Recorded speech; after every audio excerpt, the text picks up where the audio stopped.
Qu'est-ce que le syndrome du sauveur et comment s'en libérer? Bonjour à toutes et à tous et bienvenue si vous ne me connaissez pas. Je suis Esther Valentin, je suis coach en développement personnel et spécialisée dans la vie relationnelle. Et aujourd'hui, je vais vous parler du syndrome du sauveur et surtout de comment on s'en détache. Parce que vous l'avez sûrement souvent entendu, mais aider les autres, c'est quelque chose de bien. Ça fait de nous une bonne personne. Ce que je viens de vous citer là, c'est une bonne croyance populaire. Oui, c'est sûr. Être dans le don de soi vers l'autre, ça peut être extrêmement positif, ça peut être une très belle qualité. Mais est-ce que c'est une croyance qui est forte chez vous? Est-ce que c'est quelque chose que vous entretenez à un stade que ça devienne toxique? Et oui, si j'emploie ce mot, c'est qu'il est bien mesuré. Parce que dans quelle mesure ça entretient des relations saines d'aider les autres? Et à quel moment ça devient toxique? À quel moment en fait c'est fait au détriment de son propre bien-être, de donner de soi? À quel moment on n'est plus simplement dans la générosité, mais on devient ce qu'on appelle sauveur et qu'on porte ce syndrome du sauveur, plus communément appelé comme ça, le syndrome du sauveur. Alors pourquoi vouloir sauver les autres? Pourquoi vouloir sauver les autres est toxique, je dirais même. Le syndrome du sauveur, en fait, il peut se définir par le besoin de sauver l'autre, à avoir besoin qu'on ait besoin de nous. Et ça, c'est fait au détriment de notre propre bien-être. On recherche, en fait, notre bien-être dans celui de l'autre, dans ses marques de reconnaissance, dans ses moments de gratitude, dans ses moments de besoin envers nous. On recherche ça là, on recherche ce qui nous retourne ça, de la reconnaissance, du besoin, de la gratitude. Et on confond ça avec de l'amour, avec de ce qu'on pourrait percevoir comme notre valeur personnelle. Je suis une bonne personne, je mérite d'être aimée, je mérite d'être reconnue à travers ces gestes-là. Donc en me donnant, donc en essayant de sauver l'autre. Et donc ça peut vraiment passer pour de la générosité, ce fonctionnement-là, de la générosité, de l'altruisme. Utilisez le mot que vous voulez, il n'y a pas de souci, je pense que vous comprenez le concept. Et c'est d'ailleurs la croyance qu'on maintient pour maintenir le déni. Non, je ne suis pas un sauveur, je suis comme ça. Et ça, je l'ai entendu dans bon nombre de coachings. Non, mais j'ai toujours été une personne généreuse. Oui, mais là, tu es dans l'inconfort. Là, c'est toi dans le mal-être. Là, c'est toi dans l'épuisement. Oui, mais j'ai toujours été comme ça. Ça, c'est un bon gros déni. Moi, je vous le pose là, comme ça, dans la vidéo. Et ça aide à maintenir le déni parce que la croyance que c'est de la générosité et de l'altruisme et que la générosité et de l'altruisme c'est fait au détriment de soi, ce n'est qu'une croyance. Ce n'est pas une vérité absolue, je vous assure. Mais entre altruisme et intérêt, je vous assure qu'il n'y a qu'un seul pas. Ce fonctionnement, il se met en place par besoin. On a besoin de la reconnaissance de l'autre pour notre estime de soi, ni plus ni moins. D'ailleurs, si on va pour pousser le sujet un petit peu plus loin sur l'estime de soi, je vous mets juste en dessous de cette vidéo dans la barre de description un petit e-book sur le sujet. Je vous mets aussi celui sur la dépendance affective parce que le syndrome du sauveur, il est lié dans un énorme pourcentage de cas à la dépendance affective. Parce qu'en fait, vous allez le comprendre, j'allais vous le dire un petit peu plus tard, mais je vous fais un petit spoiler déjà plus tard de la vidéo, c'est la dépendance affective, c'est rechercher notre bonheur à travers les marques de l'autre. C'est donc chercher notre bonheur à travers l'autre pour faire plus court. Et là, vous reconnaissez le syndrome du sauveur. J'ai besoin de ces actes pour m'estimer. Donc j'ai besoin de l'autre, du besoin de l'autre pour m'estimer. C'est pour ça que je vais vous mettre un petit e-book sur ces deux sujets, sur l'estime de soi et sur la dépendance affective. Je vous invite à les télécharger, ils sont gratuits. Pour pousser le sujet plus loin, parce que là, on va se concentrer sur le syndrome du sauveur. Ok ? Donc, on retrouve le triangle de Karpman dans le syndrome de sauveur. Je me positionne en sauveur, mais je vais finir en position de victime. Parce que ne pouvant me sentir reconnue dans mon sacrifice, parce que oui, je me sacrifie pour sauver l'autre, eh bien, je vais responsabiliser l'autre de mon bonheur en me sacrifiant à la hauteur du besoin que j'ai. Est-ce que vous me suivez? Je vais me sacrifier à la hauteur du vide que j'ai à combler, du besoin de reconnaissance que j'ai à recevoir pour mon estime de moi.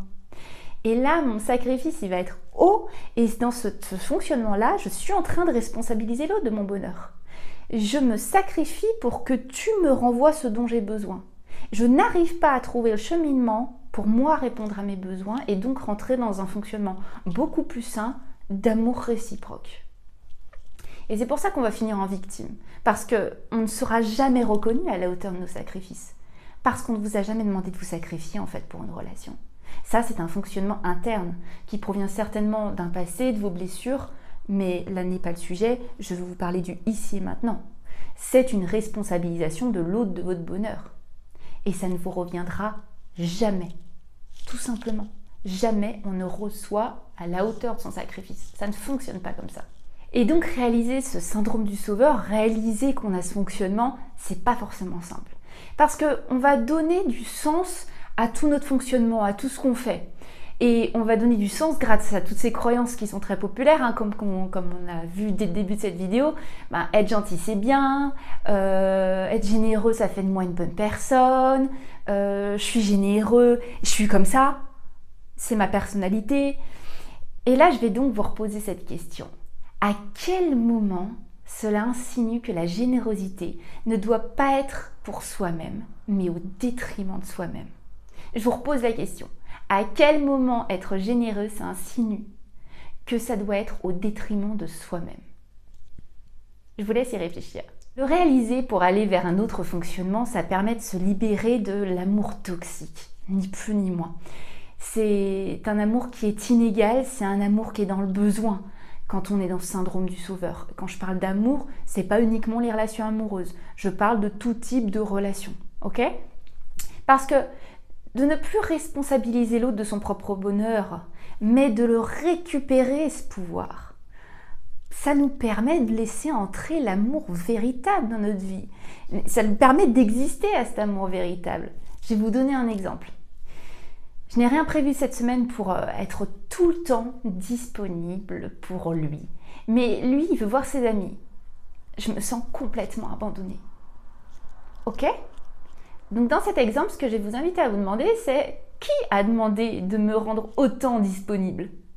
Alors pourquoi je ressens le besoin que l'autre m'offre de la reconnaissance à ma disponibilité, à mon sacrifice? Parce que je ne vois plus que je suis dans le sacrifice, dans l'anticipation pour cette recherche de reconnaissance. Donc quand je la reçois pas, je suis en train de réactiver mes peurs. On m'abandonne, je ne peux pas comprendre que l'autre ne soit pas dans le même sacrifice que moi, je ne peux pas comprendre que l'autre ne me rende pas à la hauteur de mes sacrifices. Mais personne ne m'a demandé ce sacrifice. Et même s'il m'était demandé, c'est à moi de prendre un temps de recul et de me dire, mais est-ce que c'est ce que j'ai envie? Est-ce que c'est ce qui est bon pour moi? Non, ce n'est pas de l'égocentrisme, c'est de l'équilibre sain entre la réponse à mes besoins pour pouvoir être en réponse aux besoins de l'autre ensuite. D'accord? Les signes qui permettent de reconnaître le sauveur. Je vais vous en faire une petite checklist. Ça va être déjà de se sentir adulé en début de relation. Ça, c'est un des signes du syndrome du sauveur. Se sentir adulé. Ça veut dire de ressentir dès le début d'une relation que l'autre est vraiment dans le besoin de vous. Et vous aimez ça. Dès le début d'une relation. Ok? Ça, c'est un seul des signes. L'autre, ça va être que vous êtes en train d'anticiper. Vous êtes en train vous anticipez vos paroles, vous anticipez vos gestes pour que l'autre ne s'inquiète pas, que ça lui plaise. Exemple, je voulais te dire que c'est normal si là, pendant les 10 prochaines minutes, je ne te réponds pas, c'est parce que je vais faire ça, ça, ça et ça. Je fais en extrême, j'abuse. Évidemment, c'est pour que vous compreniez. C'est pour qu'on soit sûr là, c'est on ne peut plus clair. Donc dans cette anticipation de ce que l'autre pourrait avoir comme besoin, dans l'anticipation qu'il ne s'inquiète pas à ce stade-là, ça, personne ne vous l'a demandé, c'est vraiment un des signes du syndrome du sauveur. Ensuite, un des autres signes, c'est que vous pouvez penser être responsable de l'autre. Vous pensez être responsable de ses réactions, de son bien-être et de sa vie. Vous vous faites porter cette responsabilité que l'autre est heureux grâce à moi. Mais là, il n'est pas bien ou il est en colère à cause de moi.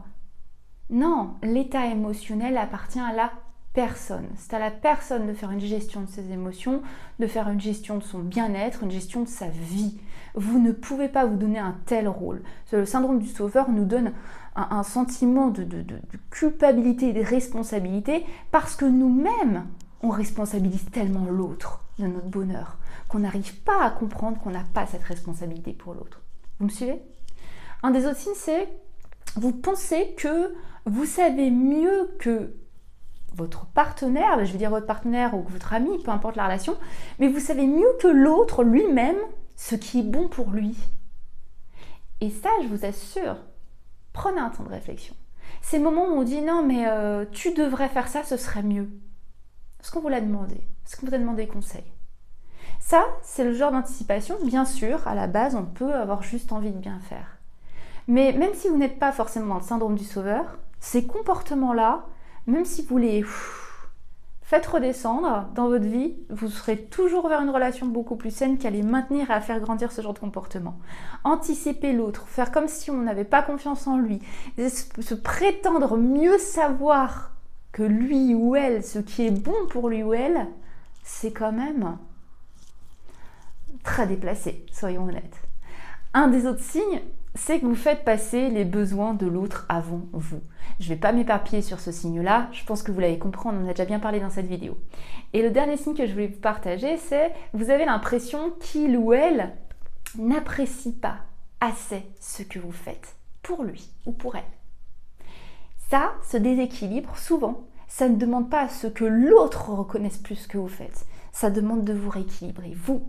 Cette tendance à entretenir une relation où vous trouvez que vous n'êtes pas assez reconnu demande à ce que vous compreniez vous-même vos propres comportements.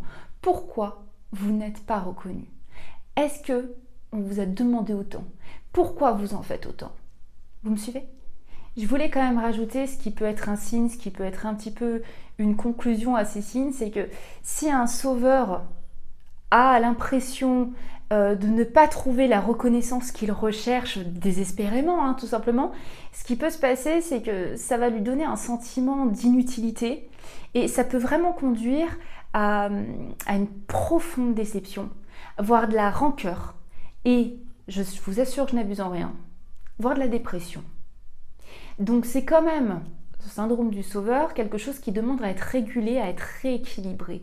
Et certainement pas quelque chose qu'ils font continuer de conserver sous une quelconque croyance que c'est positif et que c'est généreux. Maintenant, je vais vous demander pourquoi être dans ce fonctionnement alors? Si là, il n'y a que des côtés nuisibles, que ça déséquilibre une relation, pourquoi autant de personnes tombent dans ce syndrome du sauveur? Bien, déjà, il y a un besoin de se sentir indispensable et d'avoir le sentiment d'exister dans la relation. Parce qu'on existe à travers ça.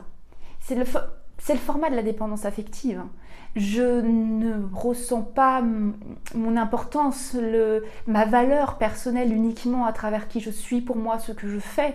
Je n'arrive pas à le percevoir. Donc je suis dans cette recherche externe. Et donc j'ai besoin de miser ailleurs ma valeur, c'est-à-dire de me rendre indispensable, qu'on ait besoin de moi. Que c'est comme ça que j'ai le sentiment d'exister. D'accord? C'est aussi parce que l'intention de départ, elle est bonne, vraiment. Enfin, on va pas revenir là-dessus. L'intention de départ, elle est bonne. Mais ça cache un tel besoin de reconnaissance par manque d'estime de soi qui, en fait, va déséquilibrer votre rapport à l'autre et va vous priver d'être dans une relation qui est saine et épanouissante. Parce qu'en plus de ça, il y a un mauvais entretien de cette estime dans le fonctionnement du sauveur. Ça veut dire que pour avoir adopté ce fonctionnement de sauveur, on vient avec un manque d'estime de soi et en continuant ce fonctionnement avec tous les signes que je vous ai montrés, on est en train de continuer à briser cette estime de soi parce qu'on ne retrouvera jamais la reconnaissance qu'on cherche à l'extérieur. On ne pourra jamais combler à l'intérieur ce qu'on a besoin par l'extérieur et surtout pas par ce fonctionnement. Et ça va créer une forme de dette invisible que nous doit l'autre et donc des relations vraiment extrêmement déséquilibrées. Quand je viens avec ce syndrome du sauveur, je crée une dette invisible, je recherche un intérêt malgré moi. C'est inconscient, c'est pour ça que je vous le mets en éveil là aujourd'hui, je vous le mets en conscience. Il faut comprendre que vous recherchez par besoin cette reconnaissance de l'autre, c'est qu'il y a un intérêt dans votre action. Donc même si c'est une bonne intention à la base, le fait que vous y recherchez un intérêt qui peut être très inconscient, ça vous met dans un comportement extrêmement nuisible pour vous, pour l'autre, pour la relation. Et donc d'où ça vient? Ça provient vraiment d'un manque affectif, d'un manque d'estime et de différentes peurs, comme la peur de l'abandon ou la peur du rejet pour les plus connus. Mais là, on va passer à ce sujet beaucoup plus intéressant. Pourquoi s'en libérer? Maintenant que vous avez bien compris le fonctionnement du syndrome du sauveur, pourquoi s'en libérer? Eh bien déjà, une relation sur un amour sincère, ça se construit sur l'estime de soi de chacun et sur la responsabilisation de chacun de son propre bonheur, de son propre bien-être.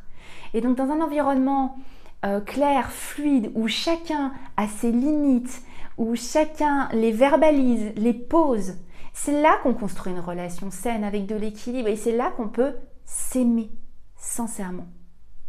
Sinon, ce qui se passe, c'est que on va être dans de l'amour par dépendance de l'autre pour notre bonheur. Ça veut dire qu'il va y avoir un manque de respect de l'individualité de chacun. Il doit penser et agir comme moi, par exemple. Je ne vais pas prendre compte de sa propre carte du monde, de sa propre vision du monde, de sa propre personne, parce que je suis tellement centrée sur mon besoin que je ne peux pas être dans le respect de l'individualité de l'autre. Voilà ce qui va se passer dans ce syndrome du sauveur. Mais les attentes qu'il ou elle me rendent mon bonheur, que je cherche à travers mes sacrifices, ça ne respecte pas l'individualité de l'autre. Parce que mes attentes viennent prendre toute la place. Et mes attentes là, elles ne sont pas justes. Elles ne sont pas justes pour soi, elles ne sont pas justes pour l'autre, elles ne sont pas justes pour la relation. Et en plus de ça, ça prive l'autre d'évoluer. Parce que voulant le faire à sa place, voulant anticiper ses besoins, voulant l'aider plus que nécessaire, on le prive aussi de saisir cette autonomie, de saisir cette élévation personnelle. Ou alors, si ce n'est pas de notre ressort, si l'autre personne elle-même ne veut pas évoluer, si elle-même est dans cette recherche d'aide permanente, appuie sur votre envie de sauver. Ce que vous êtes en train de faire, c'est que vous maintenez votre propre souffrance en insistant auprès d'une personne qui ne veut pas évoluer. Aider une personne qui n'a pas envie d'être aidée, qui n'a pas envie d'évoluer, qui n'a pas envie de se prendre en charge, c'est juste creuser un trou sans fond et sans limite dans notre estime de soi et dans notre bien-être personnel. Et donc ça va vous amener à un choix de personnes qui ont besoin de vous et qui pourtant ne cherchent pas forcément à évoluer.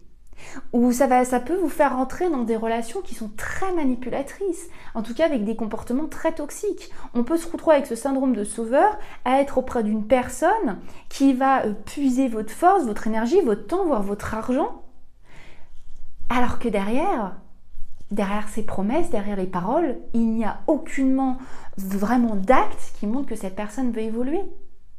Et si cette personne voulait vraiment évoluer, ce ne sera pas en anticipant et en étant toujours là pour faire les choses à sa place, les anticiper, être son appui permanent, qu'elle va y arriver. Donc en fait, dans les deux cas, ça ne fonctionne pas. Alors l'étape pour en sortir, ça va être prioritairement la prise de conscience. Ça va être de réaliser votre fonctionnement. Ça va être de réaliser ce qui vous amène à entretenir votre souffrance. Et ça va être aussi de se détacher, de vouloir en faire porter toutes les responsabilités aux autres. Je vais vous le citer en exemple. Je souffre parce que l'autre est ingrat. L'autre ne me renvoie pas tout ce que je donne. L'autre ne me donne pas assez. L'autre ne voit pas tout ce que je fais pour lui. Ça, vous voyez, c'est une forme de déni. Je ne veux pas prendre conscience de l'entretien de ma souffrance, que mon propre fonctionnement vient permettre cela. Je suis encore à mon regard porté sur l'extérieur et donc tant que je porte ce regard uniquement sur l'autre, sur l'extérieur, je suis encore en train de fuir, de vouloir voir mon propre fonctionnement et comment moi-même j'entretiens ma souffrance.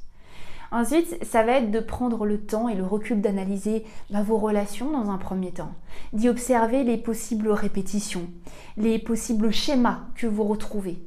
Prenez un temps. Posez-vous et réfléchissez à toutes vos relations passées et vos relations présentes, amoureuses, amicales, même familiales. Regardez ce fonctionnement maintenant qu'on en a tant parlé. Voyez si vous avez arrivé à reconnaître des répétitions. Et puis vous allez réapprendre à nourrir votre estime de soi par vous-même. Non plus dans cette recherche de ce que l'autre vous renvoie. Et ça va se faire sur des bases saines, ça se fait sur des bases solides et c'est durable. Et ce n'est plus jamais uniquement conditionné au retour de l'autre. Les relations, il faut vraiment comprendre qu'elles ne sont pas là pour renforcer notre narcissisme uniquement. Mais en fait, elles sont là pour nous faire grandir, pour nous révéler, pour aller vers un meilleur dans notre apprentissage. Donc, si on ne retrouve pas notre valeur personnelle dans une relation, tant mieux. Ça veut dire qu'il y a quelque chose à apprendre de nous-mêmes et de pourquoi on entretient ce genre de relation qui ne nous valorise pas. C'est pour ça que je vous dis que les relations ne sont pas là pour faire grandir notre narcissisme et pour se sentir mieux. Ah, je suis une bonne personne, je suis quelqu'un de bien au vu de comment je fonctionne dans cette relation. C'est aussi pour me faire dire, mais comment ça se fait que j'ai besoin de ce fonctionnement-là? Comment ça se fait que je fais ça? Si cette relation me fait souffrir, c'est que j'ai quelque chose à en apprendre, parce que j'y suis et j'y reste. Donc les relations ont quelque chose à nous apprendre, à nous faire grandir. Ça peut être autant d'apprendre qu'il y a ces comportements-là qu'on veut maintenir parce qu'ils nous tirent vers le haut, parce qu'ils nous apportent des résultats, entre guillemets, qui nous font du bien. Mais ça peut être aussi d'apprendre et de grandir en nous montrant l'inconfort dans lequel on se met par notre propre fonctionnement. Et je voulais finir en vous donnant un gros panneau attention là. Je pose mon panneau attention. Le but, ce n'est pas du tout de ne plus aider les autres dans ce que je vous communique à travers cette vidéo. Ce n'est plus du tout un but de ne pas être généreux.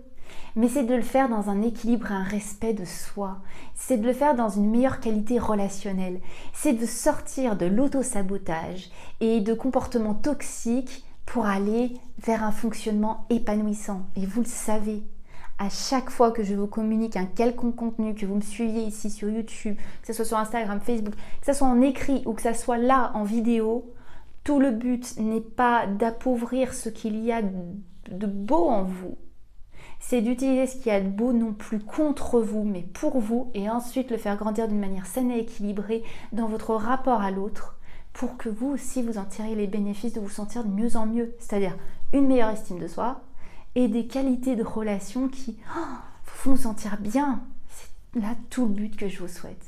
J'espère vraiment que cette vidéo vous a plu. Si c'est le cas, n'hésitez pas à la liker. Et puis vous le savez très bien de mon côté, dans tous les cas, je ne vous lâche pas. Je vous retrouve très très vite pour une prochaine vidéo. À très vite. Bye bye.